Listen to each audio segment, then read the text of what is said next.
안녕하세요. 네, 서창규입니다. 저는 이제 율비산림법학원에서 변호사 시험 관련해 가지고요, 공법, 즉 헌법, 그다음 행정법, 환경법 이 세 과목을 이제 담당해서 여러분에게 전달하고 있습니다. 뭐 아시다시피 여러분들 헌법, 행정법, 환경법은 다 공법의 체계 속에서 움직이고 있죠, 그죠? 그걸 통일체로서 하나로서 공부하시는 것이 학습의 효율성을 아마 극대화시킬 수 있게 될 겁니다. 자, 어쨌든 2026년 시험은 마무리가 되었어요, 그죠?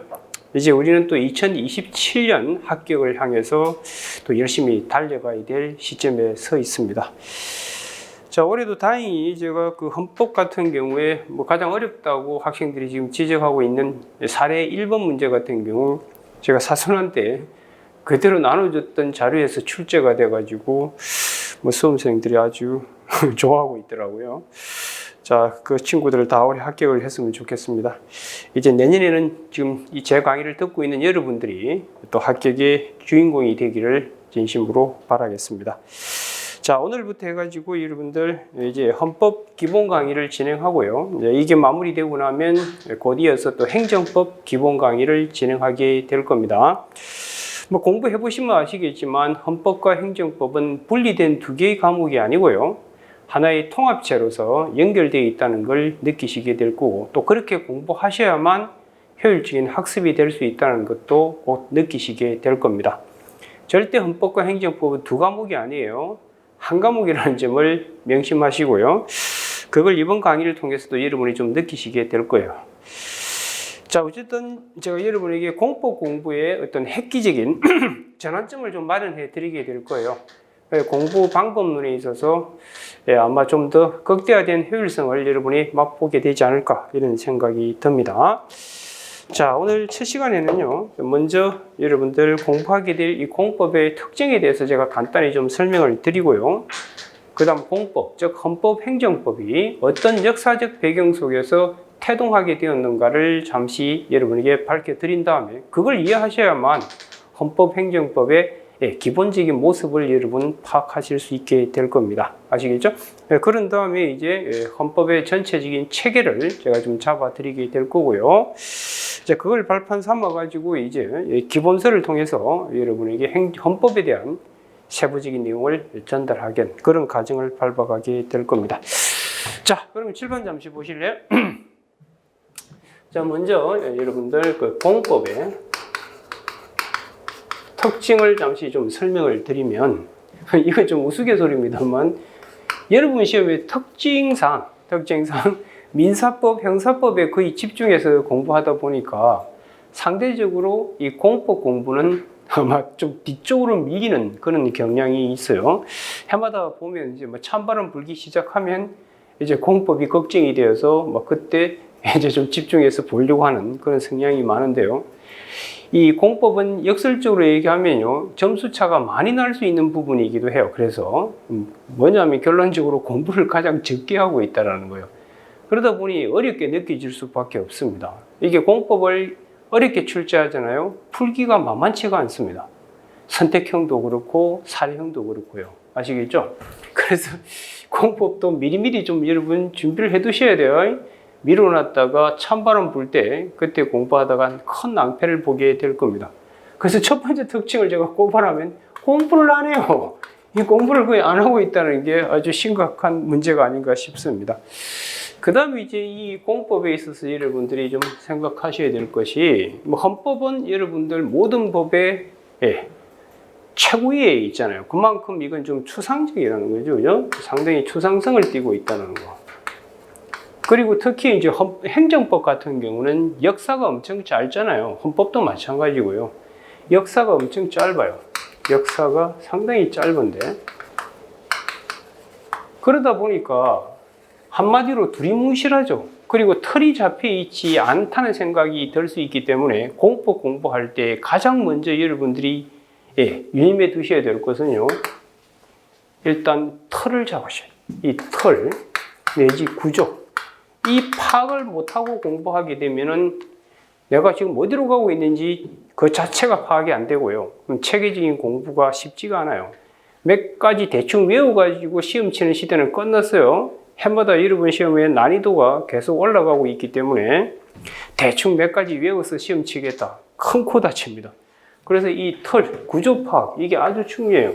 특히나 역사가 짧다 보니까 특히 행정법 같은 경우는요, 학설 대립이 아주 심각해요. 이게 학설 대립. 이것 때문에 학생들이 이제 스트레스를 많이 받아요. 이 학설, 판례, 검토해서 사원 포섭해서 답안 쓰려고 하니까 이 시간도 만만치가 않고요. 또 이걸 또 기억한다는 게 만만치가 않거든요. 그걸 효율적으로 공부하는 방법을 여러분이 터득하셔야 될 겁니다.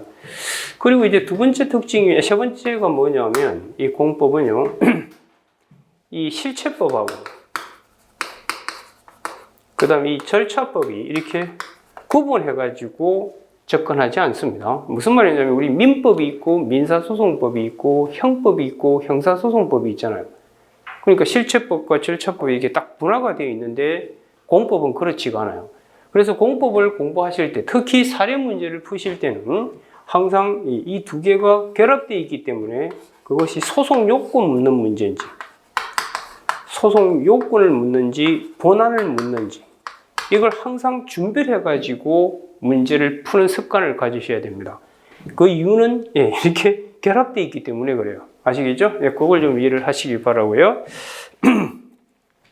그 다음 이제 네 번째가 이제 중요한 포인트인데, 이 공법의 채점, 특히 사례 문제 채점의 기본 포인트가 가장 중요한 게 뭐냐면은 이 판단 과정. 딴 말로 하면 규범의 단계 구조. 규범의 단계 구조. 이걸 제대로 밟았는지 안 밟았는지, 이게 채점의 1순위입니다. 세부적인 팩트가 좀 어긋나고 해도 그게 대시에 큰 지장은 없고요. 그래서 크게 논점 이탈되지 말아야 되고, 그 다음 이제 책의 논리적인 전개 과정을 밟아서 왔느냐가 아주 중요한 겁니다. 이게 지금 공법이 갖는 특징 때문에 그래요. 그래서 이 판단 과정, 이걸 제대로 밟아갈 수 있도록 여러분이 공부를 하셔야 될 겁니다. 이게 바로 점수 포인트, 이 점수의 핵심입니다. 뭐 세부적으로 여러분들 뭐 일반론을 좀 잠깐 엉터리로 썼다, 좀 미흡하다, 그것 때문에 여러분 당락이 좌우되지는 않습니다. 그래서 이 판단 과정하고 논점 이탈, 이게 이제 핵심 포인트가 된다는 점을 명심을 하시기 바랍니다. 아시겠죠? 자, 그리고 이제 기본적으로 여러분들 공법 공부에서 우리가 선택형과 이제 사례형이 있잖아요. 그죠? 사례형이 있는데, 이 선택형은 1순위가 뭐냐면, 그건 판례야, 판례. 올해도 여러분 시험에 있어서 거의 어디에서 출제가 된 거냐면, 최근 5년치 판례에서 거의 출제가 되어 왔다는 점을 명심하세요. 그 다음에 이제 법령, 이게 이제 핵심 포인트예요. 아시겠죠? 네, 좋습니다. 이 사례는 아까 말씀드린 것처럼 이건 논리 전개 과정. 전개 과정과 논거, 이걸 이제 핵심 포인트로 해서 공부를 하시면 돼요. 이 5가지를 명심을 하세요.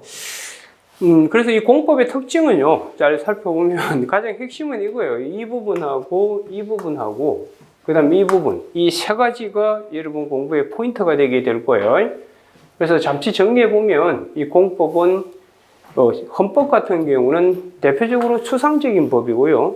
그 다음에 이제 행정법은 또 역사가 짧다 보니까 이 학설 대립이 심각하다는 점을 여러분이 체크를 하시기 바라고요. 그래서 구조 파악이 가장 1순위라는 걸 기억하세요. 그리고 실체법과 절차법이 분화가 안 되어 있기 때문에 항상 소송 요건 문제인지, 그 다음 본안의 문제인지, 이걸 구분하는 습관을 갖도록 하시기 바랍니다. 그리고 이 판단 과정, 이 기본적으로 목차만 딱 읽어봐도 이 친구가 제대로 파악해야 답이 나와요. 그래서 그걸 여러분 눈여겨봐 두시기 바랍니다. 아시겠죠? 자, 좋습니다. 자, 공법의 특징에 대해서 제가 간단히 설명을 드렸고요. 이제 두 번째 제가 설명드릴 게 뭐냐면, 자, 이걸 이제 잘 따라오시기 바랍니다. 여기서부터가 이제 헌법의 기본 포인트가 되게 될 겁니다. 헌법일 뿐만 아니라 행정법도 똑같아요. 그러니까 헌법, 행정법을 제발 제가 부탁드리는데 2개의 과목이라고 생각하면 큰 오산이에요. 하나의 과목이라는 걸 이제 느끼시게 되고, 그럼 공부량이 반으로 팍 줄어버립니다.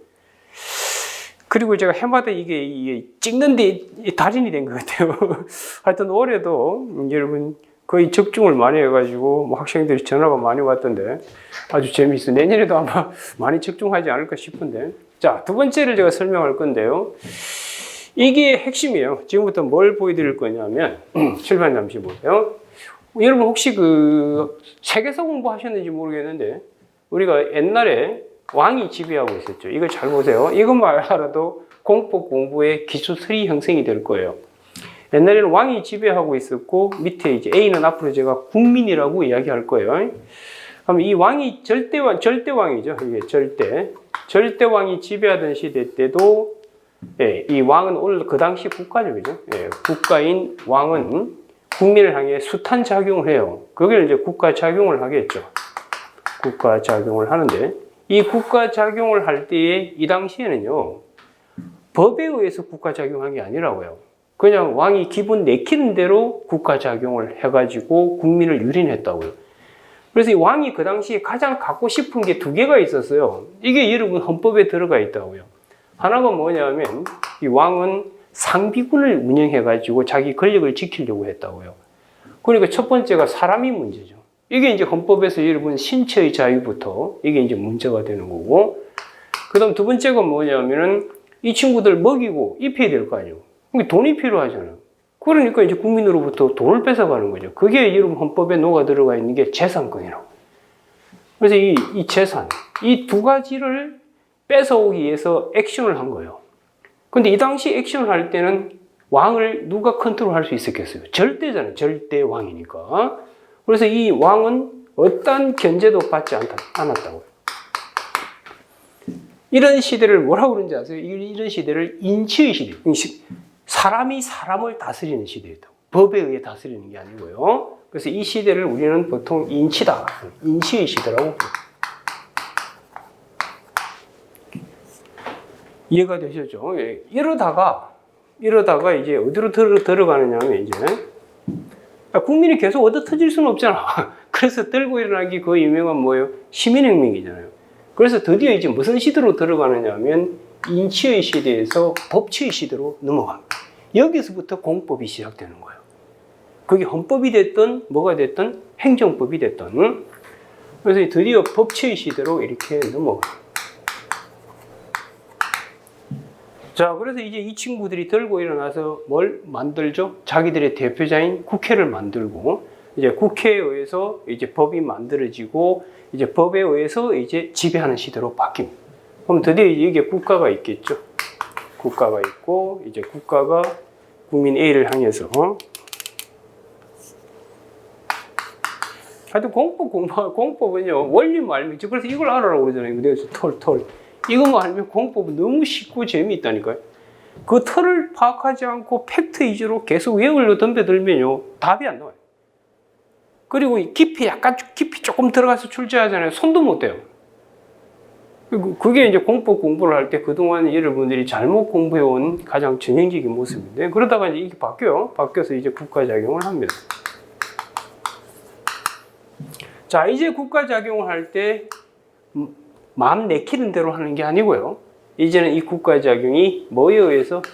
법에 의해서 이제 국가작용을 하는 시대가 열려요. 이 법은 헌법일 수도 있고요. 행정법일 수도 있고 다 공법이잖아요. 그래서 이게 법에 의해서 드디어 국가작용을 하는데 이걸 우리는 뭐라고 부르죠? 이걸 법치주의, 법치국가다 이렇게 표현을 하는 겁니다. 이걸 이제 법치주의라고. 그래서 여러분 헌법 공부하실 때 각종 원리, 원칙, 주의 이런 걸 배우시잖아요. 이게 법치국가 원리 이렇게 되는 거라고요. 이게 이제 이게 없으면요 공법은 있을 수가 없는 거예요. 그래서 공법을 간통하는 핵심이 뭐냐고 저한테 묻는다면 그건 법치라고요. 이게 깨져버리면 아무것도 없고. 여러분 공법의 사례 문제 보세요. 뭐 가지고 다 출제하죠? 이 국가가 법치를 지키면서 국가작용을 했는지 안 했는지 그거 갖고 사례 문제 만드는 거잖아요. 그래서 법치는요 이렇게 크게 두 개로 나뉩니다. 이게 헌법도 그렇고 행정법도 그렇고, 첫 번째는 뭐냐면 법적 합성이에요. 법적 합성. 즉 국가작용에 법이 적합하게끔 하라는 거야. 그다음 두 번째 문제는 뭐냐면 그러면 법에 적합하지 않게 국가작용했을 때 어떻게 할래? 통제장치가 나오는 거예요. 그래서 두 번째가 법 적합성이고 통제. 통제가 딴 말로 뭐냐면 A 근익보호라. 이 구조로 되어 있습니다. 그래서 이 A 근익보호를 어떻게 할 것인가? 이걸 이제 헌법과 행정법이 나누어 가지고 역할 배분을 해놨다고요.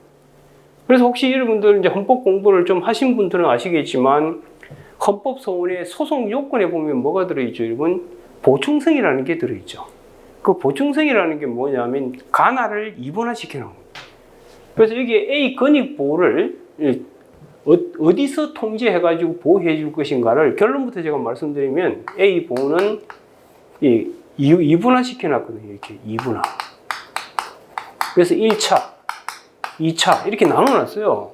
1차는 어디서 하냐면 일반 법원에서 구제해줘요. 근데 거기서 구제가 안 되면 최종 구제를 어디서 해준다고? 헌법재판소에서 해주게 되는 거예요. 헌법재판소에 해주게 되는데 이 이분화와 관련된 가장 대표적인 헌법소원의 소송 요건이 뭐냐면 여러분 들어가서 배우고 계시겠습니다만 이게 직접성하고 그 다음 보충성이라고. 왜 이게 직접성과 보충성이 이와 관련되는가는 소송 요건 하면서 제가 설명하겠지만 어쨌든 결론적으로 말씀드리면 이 공법은 법치를 놓고 국가하고 누가 싸우는 거다? 국민이 싸우는 거다. 이거예요. 그럼 이때 이 법에 보면 이제 뭐 헌법도 있고요. 헌법 안에서도 헌법의 개별 조문, 헌법 개별 조문도 있고 각종 헌법의 원리, 원칙 이런 것들이 다 들어가 있는 거예요. 그래서 가장 중요한 원칙은 가인금지 원칙. 그거 시험에 거의 줄을 이루고 있잖아요. 그죠? 그래서 이런 것들을 지키면서 국가작용을 했다. 그럼 지키면서 국가작용을 한다는 건 이제 행정법은 이제 곧 이어서 하게 되겠지만 헌법에서는 헌법에서 국민이 갖는 권리를 우리는 뭐라고 부르죠? 기본권이라고 부르잖아요. 그죠? 그럼 여기서 답이 나오는 거예요. 자, 보세요. 여기 보시면 이제 국가작용이 법을 지키면서 국가작용을 하게 되면 어쨌든 이 국가작용은 A의 기본권을 제한하게 된다. 여기까지 이해되죠? 근데 이 제한을 하는데 이 제한이 이 법을 지킨 경우와 법을 안 지킨 경우가 있겠죠. 그럼 법을 지켜가지고 국민의 기본권을 제한하게 되면 그 다음 이건 완벽하게 뭐 한 거죠? 법치를 구현한 거라고. 그럼 결론 여기서 아셔야 되는 건요. 공부하실 때 국가는 항상 공익의 대명사고 국민은 사익의 대명사예요. 그래서 이 두 개에 항상 뭘 맞추려고 한다고? 균형. 그래서 보통 공법은요. 비교 형량의 법학이다. 이런 표현을 들어보실지 모르겠는데 공익과 뭐의 균형을 맞추려고 한다고? 사익. 그럼 국가가 이 국가작용을 왜 해요? 공익 실현하려고 하잖아요. 세금을 거두가든 뭘 하든 그 다 공익을 위해서 국가작용 하는데 그걸 하더라도 뭘 지키면서 하라고? 법치를 지키면서 하라는 거예요. 그걸 법을 지켜서 하게 되면 이건 당연히 우리가 합헌이 되는 거라고. 합헌. 뭐 할 말이 없어요. 국민은 따라야 돼요. 그런데 만약에 법을 안 지키고 국가작용, 즉 국민의 기본권을 제한하게 되면 이걸 보통 기본권 침해라고 표현하는 거라고. 기본권 침해가 일어나면 이 침해에 대해서 이제 어떻게 보호할 것인가. 이렇게 돌아오는 거예요. 그래서 1차적으로 어디서 보호해 준다고? 법원에서 보호하고. 안 되면 어디로 오라고? 최종 보호는 어디서 해준다고? 헌법재판소에서 해주겠다. 이게 기본적인 공법의 메커니즘입니다. 특히 국가작용은 여러분 아시다시피 이제 좀 있으면 제가 다시 구체화시키겠습니다만 크게 입법, 행정, 사법 이렇게 되어 있잖아요. 그죠? 이 국가작용. 이게 이제 보통 공권력이다. 이렇게 표현을 하는 거고요. 그 중에 특히 이 부분을 특히 집중 공격하는 게 행정법이라고. 그래서 보통 행정법에서는 법치주의라는 표현 대신에 법치행정 이런 표현을 쓰는 거예요. 다 같은 말이에요. 그래서 이게 이제 행정법을 집중 공격하게 되는 거예요. 여기까지 이해되셨나요? 그래서 정리해보면 공법은 원리가 너무 간단한 거예요. 그래서 공법은 결국은 국가작용을 놓고 이 국가작용이 법치를 지키면서 했냐 아니냐를 놓고 국가하고 국민이 싸우는 거. 그게 행정법이자 헌법이에요. 감이 오죠? 예. 그러니까 국민 입장에서는 야, 네가 한 것이 법에 어긋나서 하고 있잖아. 그러니까 난 구제받아야 되겠다 이렇게 들어가는 거예요. 그러니까 여러분들 아까 얘기 보세요. 제가 공법은 실체법하고 뭐가 안 나눠져 있다고요? 절차법이 안 나눠져 있기 때문에 A가 만약에 자기가 보기에 자기의 기본권이 법치에 반해서 지금 기본권이 제한받고 있다 싶으면 그건 기본권 침해가 되고, 그걸 구제받을 때 어떻게 하죠? 항상 첫 번째 논증이 뭐예요? 우리 대표적인 이제 헌법에서의 구제 장치는 헌법 소원이잖아요. 소송 요건, 소송 요건 8가지. 이게 이제 충족되는가를 물을 수도 있고요. 두 번째가 뭐냐면 이제 본안. 본안이 이거잖아요. 기본권 침해요. 그럼 기본권 침해되냐 안 했냐 이거 판단할 때 거의 80~90%는 뭐 가지고 하느냐면 이 법 중에서도 요 원칙, 가인금지 원칙 이런 거 가지고 판단해 가지고 가인금지 원칙에 반하게 되면 기본권 침해네요. 그러면 이제 인용이 되는 거라고. 이 메커니즘이에요. 이거 이해 있는지 보시라고. 없어요. 올해 여러분 문제도 다 이거 가지고 만든 거고요. 감이 오죠? 예. 이게 공법이에요. 헌법도 다 행정부도 똑같아요. 그러니까 헌법과 행정법 공부하실 때 이걸 별개라고 생각하고 공부하면 큰 코 다친다 이 말입니다. 감 잡혔나 여기까지? 예, 좋습니다. 자, 그러면 제가 이제 이 헌법의 보다 세밀한 이제 구조를 같이 한번 보도록 합시다. 어떻게 돌아가는지.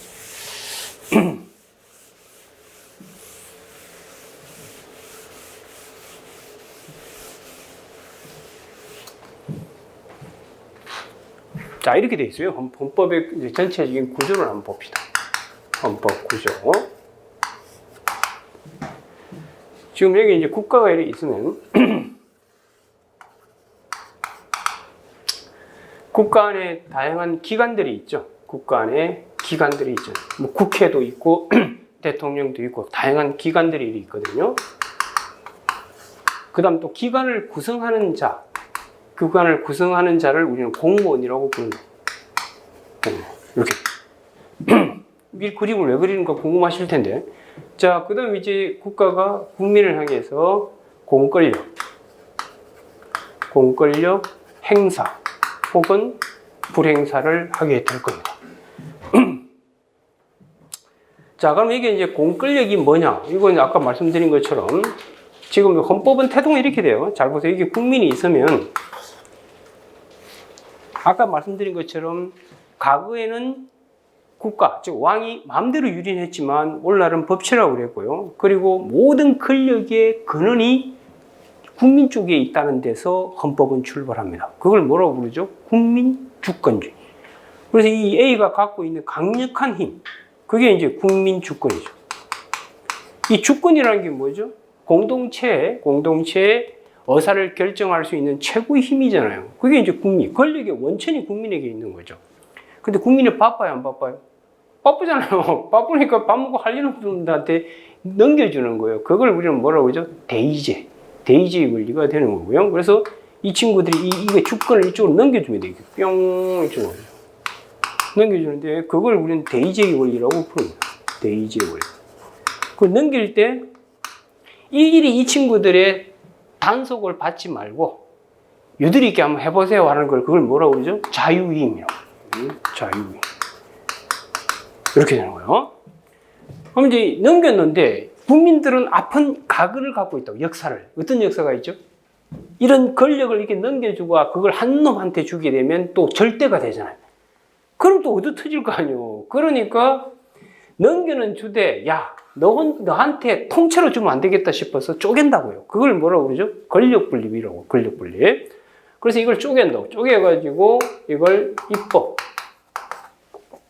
그 다음 행정, 그 다음 사법, 이렇게 쪼개가지고 줘야만 저것끼리 견제와 균형을 하면서 해야 절대 권력화 되지 않고 A가 누릴 수 있는 그 기본권. 이게 이제 대표적인 기본권이 자유잖아요, 자유.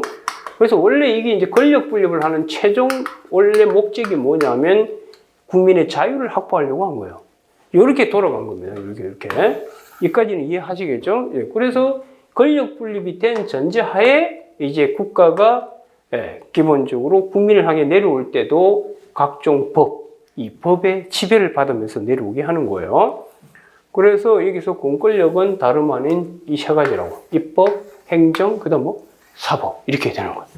이런 걸 행사할 때, 이런 거 공권력 행사 불행사할 때 당연히 뭐에 의해서 법치에 의해서 이렇게 지배되는 겁니다. 여기까지 감 잡으셨죠? 자, 그러면 여기서 이제 하나 여러분 이해하셔야 될 건, 아까도 말씀드렸다시피 이 국민 A가 이제 이 법치를 놓고 이제 국가가 한 이 입법 작용이든 국회가 만든 법률이든, 그다음 법률을 구체한 행정 작용이든, 그다음 법원의 재판이든 간에 그것이 법치에 반해 가지고 일어나고 있고, 그것 때문에 국민의 자유 내지 기본권이 뭐 되고 있다고? 침해되고 있다는 생각이 들면 국민은 보호받기 위해서 움직이게 됩니다. 이게 공법이에요. 자, 그러면 여기서 이제 여러분들 그게 핵심인데, 이 부분을 제가 왜 그려놨냐면, 요 대의제 원리 자유이임 여기서 이게 매개체 역할을 하는 게 있어요. 매개. 국민의 의사를 제대로 집약시켜서 전달하기 위해서 들고 놓은 게 뭐냐면 정당제도라고. 정당제도가 있고요. 자, 그러면 여러분들 이제 우리 헌법 공부를 기초공사 하신 분들은 아시겠지만, 우리 헌법을 전체 바운더리를 보게 되면 크게 우리가 이게 헌법이 있으면, 그 다음에 이 헌법 재판 제도가 있고요. 헌법 재판. 그 헌법을 크게 보면 총론. 그 다음에 이렇게 강론이 있잖아요. 이렇게 강론이 되어 있고. 그 다음에 이 강론은 다시 두 개로 쪼개면, 이건 기본권하고 통치구조. 이렇게 되어 있다고. 그 다음에 이제 기본권도 다시 쪼개가지고 기본권 총론, 기본권 강론. 이렇게 되어 있는 것이고요. 그 다음에 이 헌법 재판, 이 부분이 이제 핵심 포인트죠. 이 부분이 이제 뭐와 관련되어 있는 거죠? 통제. 그래서 제가 아까 법치는 크게 두 개라고 그랬죠. 제가 지웠나요? 여기 있죠. 법적합성, 그 다음 뭐다? 통제.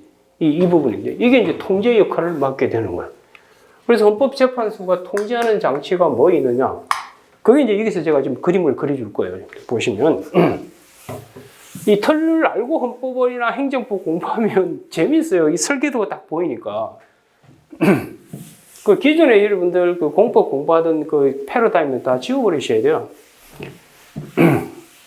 그 자꾸 이상하게 공부를 어디서 해오더라고요. 저도 헤매다 안 돼가 마지막에 저한테 찾아오고 이제 구제받아가지고 합격하고 막 그러는데, 여기 이제 보면 가장 중요한 게 첫 번째가 이제 68조 1항.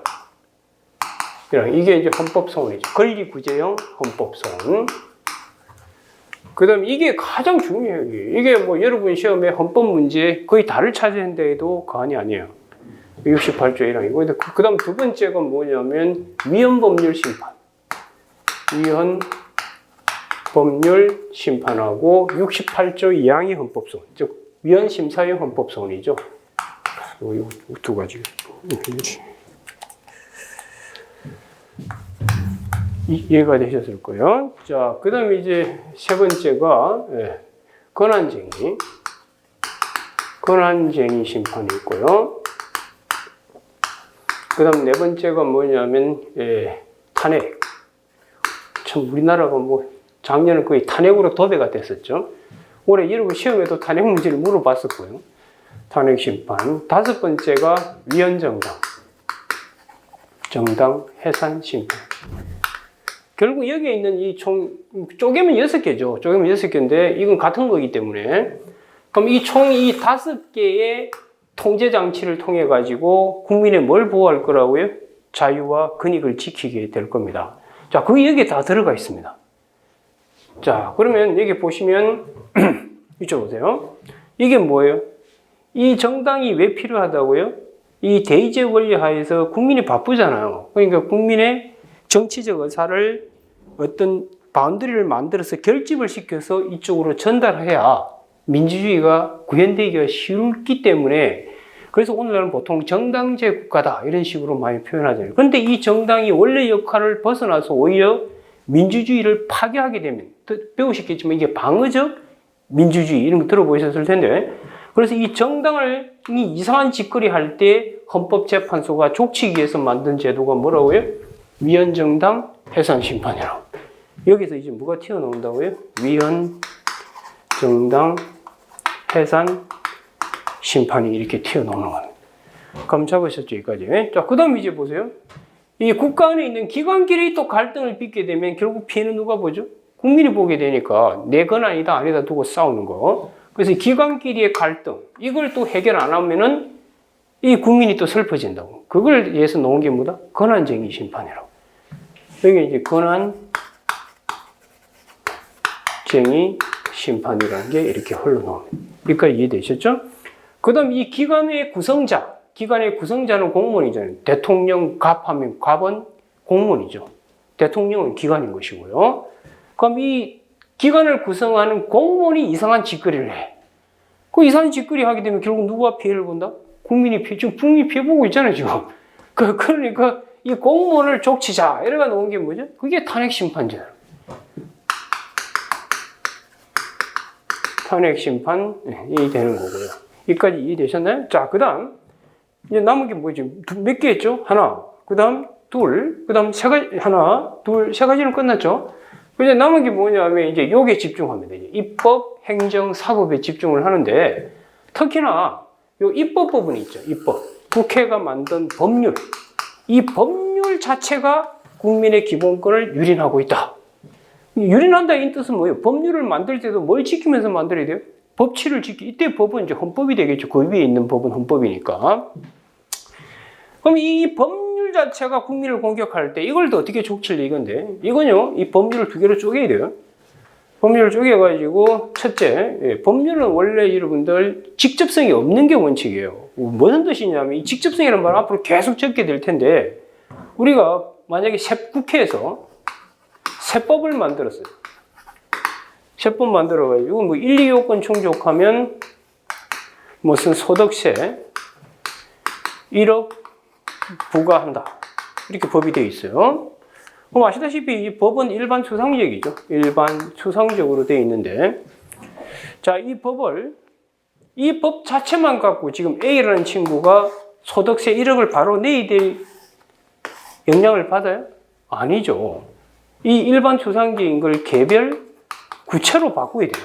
그 바꾸는 게 뭐냐면 이제 권력 분립에 의해서 국회는 법을 만들고 그 법에 따라 행정부가 집행하는 거. 그 행정작용은 개별 구체로 바꾸는 작용을 이야기하는 거예요. 그러면 이 세법인 이걸 세무서장이 집행을 한다고요. 만약 이 친구가 뭐 2025년의 소득에 대해서 뭐 이 소득이 1, 2요건을 갖췄어. 갖추면 이제 세금 1억을 이렇게 부과를 한다. 그럼 1억 부과, 이게 여러분 행정법에서 이게 처분, 행정행위라고요. 그럼 이게 이제 개별 구체라고. 일반 추상을 개별 구체로 바꾸는 걸 행정작용이라고 하는 거예요. 여기까지 이해되셨나요? 그래서 이 개별 구체적인 것 때문에 A는 자기 재산 1억이 날아가게 되는 일이 벌어지는 거예요. 그럼 이게 뭐라고요? 이 부분이 1억 부과 부분이 A에게 직접 영향을 미치게 되는 거라고. 그럼 이 법은, 국회가 만든 세법은 이 A한테 간접적으로 영향을 미치는 거예요. 그래서 간접으로 영향을 미칠 때는 아직 이걸 손대면 안 돼요. 그래서 기본적으로 이게 이제 우리가 직접성, 그 다음 뭐 보충성, 이게 나중에 따라 붙는다는 거 아시게 될 텐데, 그래서 법률에서는 첫 번째, 직접성이 없는 거, 그 다음 두 번째, 직접성이 있는 경우, 두 가지로 나누셔야 된다. 보통은 직접성이 없어요. 법률은요. 그걸 행정작용을 전제하고 하고 있기 때문에요. 그래야 그게 권력이 분립되는 거거든요. 그걸 이해하셔야 됩니다. 자, 그럼 이건 내가 지울게요. 이 부분은 이제 여러분들이 이거 어떻게 돌아가는지 다 아실 테니까 이제.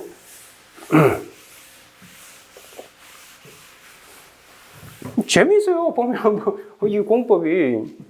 그래서 이게 억지로 무슨 직접성 이 외우는 게 아니고요. 그게 왜 이런 과정을 밟는지 잘 보면 이게 왜 이 헌법 소원의 소송 요건에 들어가 있는지도 알게 됩니다. 아까 제가 계속 강조하지만 오늘날 법치주의 시대에서는요, 국가가 하는 모든 작용에 대해서는 국민이 구제받을 수 있도록 장치가 되어 있다는 거예요. 그래서 1차적 장치가 뭐라고? 법원에서 구제해주고, 그게 안 되면 2차 장치를 어디로 오는 거라고요? 헌법재판소로 오가지고 확실히 구제가 되도록 이렇게 하는 장치라고요. 그래서 직접성이 없으면 이제 어디로 가느냐면, 이때는 어떻게 하느냐면, 이 법률 자체를 공격을 합니다. 그 공격하는 게 뭐냐면, 첫 번째가 위헌 법률 심판 제도가 되는 거예요. 자, 이건 이제 어떻게 하는지 아시죠? 이 법률이 보세요. 이 법률에 대해서 법률에 근거해서 A에게 어떤 행정 작용을 할 거 아니에요. 그죠? 행정 작용을 하면 그럼 이 법률이 직접 A를 공격하는 게 아니라고요. 이 행정 작용이 직접 공격하는 거예요. 그럼 A는 어떻게 하는지 아시죠? 이 행정 작용에 대해서 취소 소송을 제기한다고. 행정부에 일반 법원에다 취소 소송을 제기하면서 이 행정 작용이 문제가 있는 게 아니라 이 작용에 근거된 법률이 이상하다는 거예요. 이 법률이 헌법, 즉 법치에 반한다는 거죠. 위헌적인 거로. 그럼 이럴 경우에 이 친구는 소송을 제기해놓고 그 다음 뭐 한다고요? 제기해놓고 이 법률에 대해서 위헌법률 심판 제청 신청을 한다고. 그래서 이 위헌법률 심판 제청을 해달라고 신청한다고. 이 지송을 맡은 수소법원이 있겠죠. 이게 이제 법원이 있어요. 이 법원에다가 제청을 해달라고 신청을 하는 거예요. 신청하면 저 법원에서 헌법재판소에다가 제청을 한다고. 근데 이 제청을 해주면 되는데 이 제청을 안 해주는 경우도 있고 뭐 하는 경우도 있다는 거예요. 그럼 하게 되면 이제 어디로 간다고? 이건 위헌법률 심판으로 가는 거예요. 위헌법률 심판으로. 안 하면 이게 이제 뭐라고? 이게 안 하면 어디로? 68조 2항. 즉 위헌심사형 헌법소송으로 가는 거라고. 그래서 이게 보시면 제가 위헌법률 심판으로 가게 되든지 그걸 이제 만약에 법원에서 제청을 안 하게 되면 그다음 국민이 이제 변형된 형태의 헌법소원인 68조 2항으로 가게 되는 거예요. 여기까지 이해되셨나요? 네, 좋습니다. 그런데 직접성이 있다. 즉 쉽게 말해서 행정부의 행정작용 매개 없이도 이 법률 자체에 의해서 국민의 기본권이 영향을 받고 있다. 그렇게 되는 경우도 있다는 거 아니에요? 여러분 공부하셨을 거예요. 그럴 경우에는 두 가지가 가능해요. 이때는 국민은 두 가지를 선택할 수 있습니다. 첫째, 바로 저게 직접성이 있기 때문에 68조 1항, 즉 오리지널 권리구제형 헌법소송으로 가도 되고요. 이걸 해도 돼요. 그 다음 두 번째 뭐냐면 똑같이 이거 해도 돼요. 저 법률에 대해서 그대로 해도 돼요. 그래서 이에 대해서는 위헌 법률 심판도 가능하고요. 68조 2항도 돼요. 이렇습니다. 그래서 이 두 개가 이렇게 병합이 될 수도 있잖아요. 그런 거 배우셨을 텐데. 이렇게 흘러간다는 거예요. 이게 이제 기본 다예요. 그럼 벌써 이게 헌법이 다잖아. 안 그래요? 그래서 이게 결국 못 놓고 싸우는 건지는 대충 감이 오죠. 그 국가가 하는 이 공권력 행사 불행사, 즉 입법, 행정, 사법 작용이 법치에 반해서 일어나고 있는지 안 일어나고 있는지를 국가하고 국민이 그걸 놓고 싸우는 거라고. 그래서 이 국민 입장에서는 지금 이 공권력 행사 불행사가 법치에 반해가지고 헌법에 의해서 보장되는 나의 기본권이 유린당하고 있으니까 구제해 주세요라고 하면서 쳐들어가는 거라고. 근데 그 쳐들어가는 가장 핵심이 되는 건 다름 아닌 68조 1항이라고. 감이 와 여기까지? 네, 좋습니다. 그리고 여기에 보시면 이제 아까도 말씀드렸다시피 이 기본권은 국가가 공권력 행사 불행사하게 되면 그건 국민의 기본권 제한이 일어나게 돼요. 그런데 이 제한의 한계를 준수해야 된다 이 말입니다. 한계 준수해서 기본권 제한하면 문제될 게 없어요. 그런데 한계를 준수를 안 한 경우가 이게 이제 기본권 침해가 되는데 이 안 했다는 게 딴 말로 하면 이게 법치에 반한다는 뜻이에요. 그럼 여기서 말하는 법은 여러분 시험에서 거의 80~90%가 다 가인금지 원칙. 그에 반해가지고 국민의 기본권이 제한되고 있으면 한계를 벗어난 거고 따라서 기본권 침해가 있다. 이 기본권 침해가 있냐 없냐는 거 아까 본안에서 검토하는 거고요. 본안에 들어가기 위한 자격 요건으로 소송 요건을 갖추는지를 검토하게 되는 겁니다. 감효지까지 이게 다요. 이거 갖고 하나하나 쪼개갖고 이제 싸우게 되는 거예요. 감효지까지. 그래서 특히나 공법 공부하실 때는 항상 소송 요건 묻는 문제인지 본안, 즉 기본권 침해를 묻는지. 위헌법률 심판이라면 위헌법률 심판. 대표적으로 이 세 개는요 딱 나누셔야 돼요. 여기 보면 첫 번째 헌법소원. 68조 1항. 그 다음 두 번째, 위헌법률 심판. 위헌법률 심판하고 68조 2항. 세 번째, 권한쟁의. 요 세 가지는, 이 세 가지는 철저하게 여러분들이 소송 요건하고, 그 다음 본안. 이걸 반드시 준비를 해가지고 공부하는 습관을 가져야 되고, 답안을 작성할 때도, 문제를 분석할 때도 이걸 반드시 선결하셔야 돼요. 그래서 이 본안은 보세요. 본안은 헌법소원에서의 본안은 뭐냐면 첫 번째가 저거는 기본권 침해 여부라고. 그 기본권 침해할 때 이 기본권 제한의 한계를 벗어나냐 그걸 판단하는 거라고. 기본권 침해 여부를 나누는 거. 그 다음 두 번째, 위헌법률 심판이나 68조 2항은 법률 자체가 헌법에 반하는가를 삼는 거잖아요. 그러니까 이건 위헌 여부라고. 법률의 위헌 여부. 이게 본안이 되는 거예요. 그 다음 세 번째, 권한쟁의는 권한 침해 여부. 침해 여부인데, 이 각각의 소송 요건들이 기다리고 있다고. 근데 이 소송 요건은요, 크게 나누면 4개밖에 없어요. 크게 나누면. 이게 행정법하고 똑같은 거예요. 크게 나누면 소송 요건은 첫 번째가 대상적격. 두 번째가 여러분들 그 원고적격. 그 다음 세 번째가 소외이익. 뭔 소리? 그 다음에 이제 네 번째가 제소기간. 요 네 가지 갖고 다 해결이 돼요. 이 대상적격 안에서는 이제 들어가서 상세히 얘기하겠습니다만, 이건 이제 거리가 되느냐. 이게 이제 관할을 이분하는 거예요. 이게 헌법재판소에서 다툴 사건인지, 그 다음 법원에서, 일반 법원에서 다툴 사건인지를 나누는 거예요, 이게. 그래서 그게 어디 대상이냐를 따지는 거예요. 그래서 이 안에 나중에 들어가면 알겠지만, 아까 얘기했던 직접성이라든지 보충성도 여기서 다 논의하는 거예요, 사실. 그 다음 원고 적격.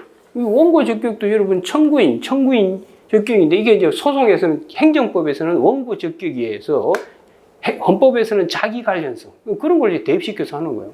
명칭만 바꾸는 거예요. 그래서 계속 강조드립니다만, 어쨌든 이 공법에서는 항상 이 소송 요건 묻는 문제인지, 그 다음 본안을 묻는 문제인지, 이걸 항상 준비하는 습관을 갖도록 하시기 바랍니다. 알겠나요? 그렇게 하면 이제 공법 공부는 다 끝난 거나 다를 바 없습니다. 그걸 하나하나 쪼개가지고 들어갈 텐데, 헌법은 뭐 가지고 체계를 잡으셔야 되느냐 하면 68조 1항, 즉 권리구제형 오리지널 헌법소원, 이걸 갖고 축을 잡으셔야 돼요. 그래서 먼저 소송 요건 검토하고, 그 다음 소송이 끝날 때까지 임시구제 장치로서 가구제가 뭐가 들어있는지, 그 다음 본안에서 기본권 침해가 있는지 없는지 따질 때 기본권 공부를 다 하셔야 돼요. 이해가 되죠? 그 다음 이제 요 각각의 분야들, 이 분야들이 있어서 특징들이 뭐가 있는지만 별도로 몇 가지만 배우면 다 끝나는 거예요. 그래서 그 헌법은 행정법 공부량에 비해서 한 60-70%밖에 안 돼요.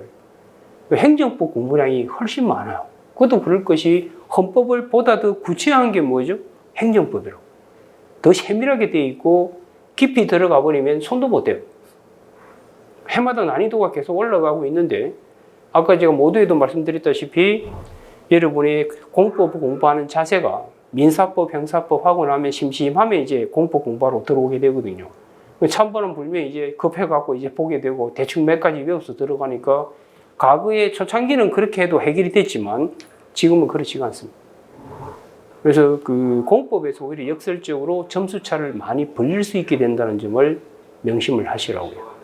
이해가 됐으리라 믿어요. 그리고 하나 여기에 좀 더 하나 약간 더 추가를 드리고 싶으면, 여기 보시면 특히나 이제 기본 축이 68조 1항이라고 그랬잖아요. 그럼 68조 1항의 헌법 소원은 뭐 가지고 거의 90몇 %를 출제하느냐 하면 이 법령, 입법, 법 작용 자체. 이게 거의 줄을. 왜 그럴까요? 이건 시험에 나올 게 없고요, 거의. 그럼 이건 어디서 다룰 거예요? 행정법에서 거의 다루게 될 테니까. 일부 빼고는. 그럼 이 부분이 거의 줄을 차지합니다. 그래서 보통 그걸 이제 법령 소원이라고 하고, 그 다음에 이건 처분 소원, 이건 재판 소원, 이렇게 세 가지로 분류되는데, 시험 출제 비중의 90몇 %는 법령 헌법 소원에 가게 될 겁니다. 그도 그럴 것이 행정법이 기다리니까. 제가 아까 관할 이분하라고 그랬잖아요.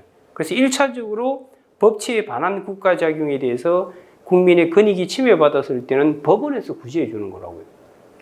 근데 그게 안 될 때 이제 최종적으로 어디서 구제해 준다고? 헌법재판소. 그 기본 메커니즘을 딱 알고 있으셔야 돼요. 그래야 헌법과 행정법의 관계가 선명해지는 거예요. 그리고 공부할 때도 어떤 각도로 해야 되는지도 알게 되는 것입니다. 알겠죠, 여기까지? 자, 좋습니다. 자, 그러면 그 기본서를 잠시 한번 펴보실래요? 제가 어떻게 이 책을 편지를 해놨는지 잠시 보여드리도록 할게요.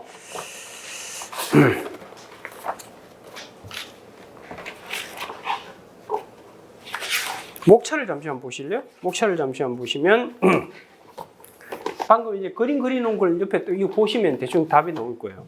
그 제 1편이 뭐예요? 권리구제형 헌법소원. 이걸 축으로 해서 제가 책을 구성을 한 거라고요. 그래서 권리구제형 헌법소원 제 1편에서 그 제 2장 제목이 뭐죠? 권리구제형 헌법소원이 뭐라 했어요? 적법요건. 이게 소송요건을 이제 정리를 먼저 하는 겁니다. 그 다음에 이제 3장이 뭐예요?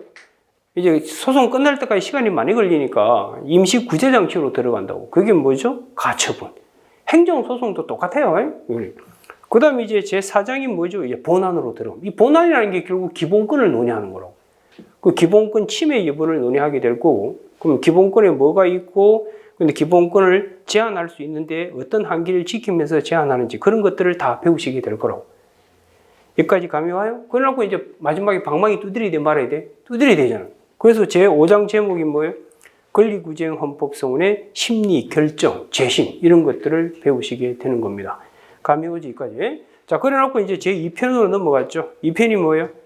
위헌법률 심판하고 제가 뭘 묶어놨어요? 위헌심사형 헌법소원. 이걸 하나로 묶어놓은 이유를 아시겠죠? 같은 거라고 어차피. 이 재청 신청을 받아주면 어디로 가는 거고? 위헌법률 심판으로 가는 거고. 위헌법률 심판 재청 신청을 안 받아주면 어디로 가는 거죠? 위헌심사형 헌법소원 68조 2항으로 가게 되는 거라고.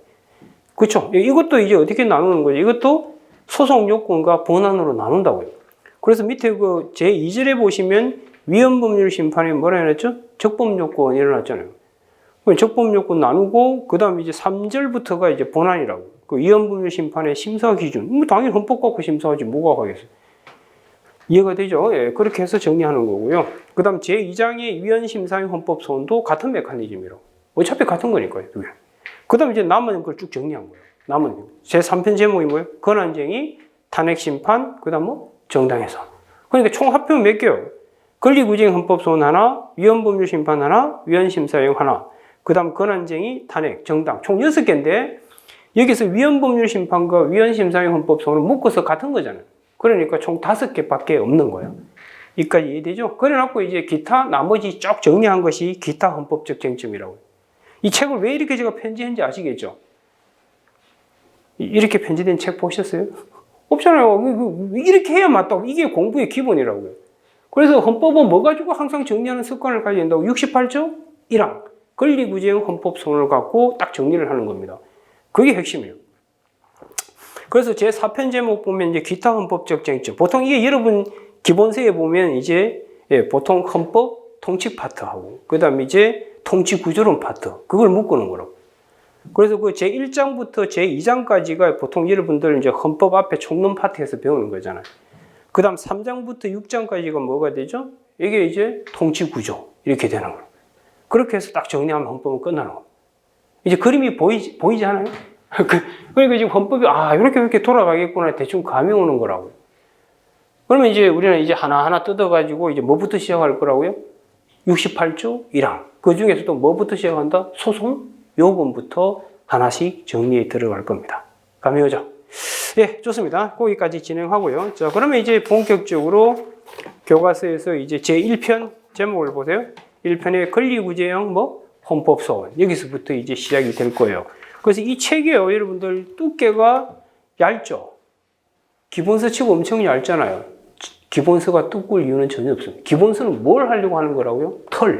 구조 파악을 하려고 하는 거예요. 그럼 세부적인 안에 내용 외우고 자시고 하는 건 나중에 핸드북 갖고 외우면 되는 거라고.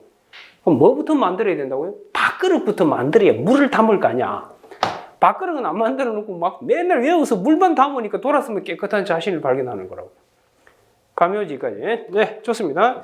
자, 그러면 이제 오리엔테이션은 이 정도 선에서 마무리 짓도록 하고요. 그럼 잠시 쉬었다가 이제 본격적으로 권리구제헌법소원 소송 요건부터 본격적으로 파고 들어가 보도록 하겠습니다. 네.